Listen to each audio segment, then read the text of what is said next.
too late. Bye-bye.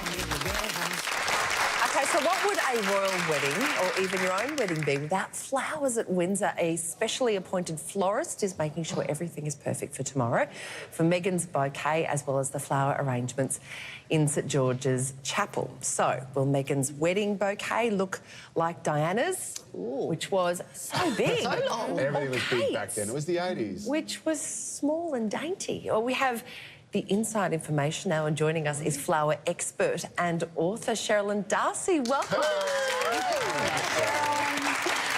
so you are an expert in the meaning of flowers, and there's a really strong royal tradition in this. What is Meghan's favourite flower and what's its meaning? Okay, her favourite flower is peonies. And if you did follow the show Suits, or you followed Meghan Markle before, you would have seen them a lot on her lifestyle blog.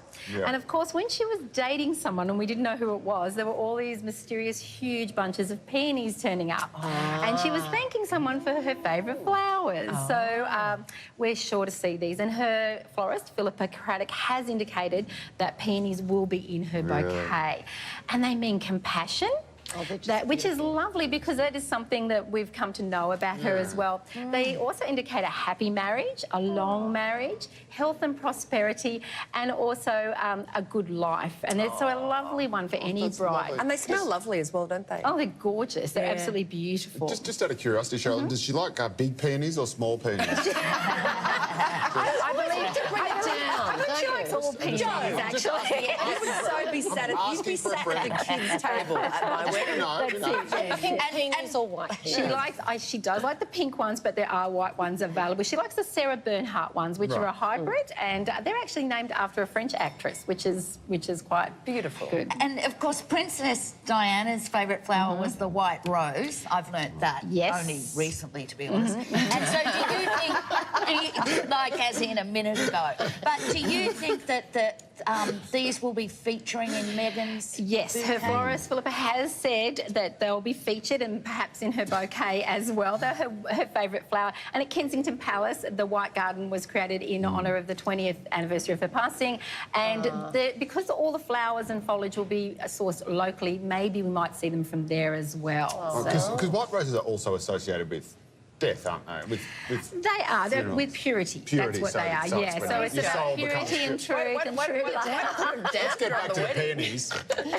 Tell us about some other royal flowers, because there are some royal ones. The foxglove? The foxglove, it's not so much a royal one, but it is an English flower, and it is flowering because they're selecting flowers that are flowering at the time. Foxgloves are lovely.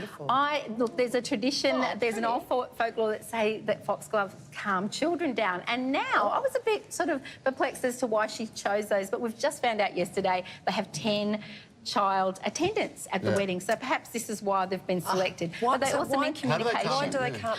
Well, it's actually, foxglove is where we get the drug digitalis from. So They're poison. They're children. we're not going to give them to children, just having them around. That's also regulates heartbeat. They couldn't get Finnegan, so have some foxglove around. Oh my gosh. But they're beautiful, and they're a woodland flower. Wow, I just see what they do with the poppies. Now, there's a royal flower tradition that started with the Queen. Queen Victoria. Queen Victoria, yes, and it's myrtle. Every royal bride has had a sprig of myrtle from a shrub that Queen Victoria planted, which was given to her in a posy from Prince Albert's grandmother. Some people think it's from her wedding. It's not actually from her wedding, but she did give a sprig to her daughter Victoria. She was married forever. So. She was, and every royal bride. And Queen Elizabeth actually planted her sprig of myrtle and has a plant as well.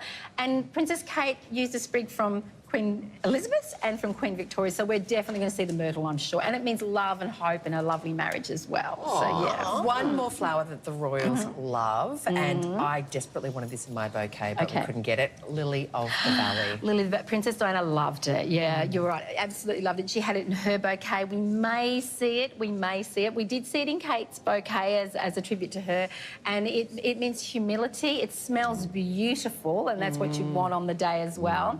And it also means life purpose, and we know Meghan is very, very passionate about her life purpose, and it brings calmness as well. Guys, so, yeah. why couldn't you get it for your wedding? Is it that popular? Because I got married in Australian winter, and if that's going to be That's too why we much can't to see get it peonies in. now. I'd love to bring some peonies in peonies you today, but can't you get. know, October in Australia, Yeah. About 2 Just weeks. missed out. Even small peonies. But it is very, very popular, isn't it, Lily of the Valley? in Lily of the terms Valley is very, very popular, it is. And because it smells beautiful on a wedding day, so yeah.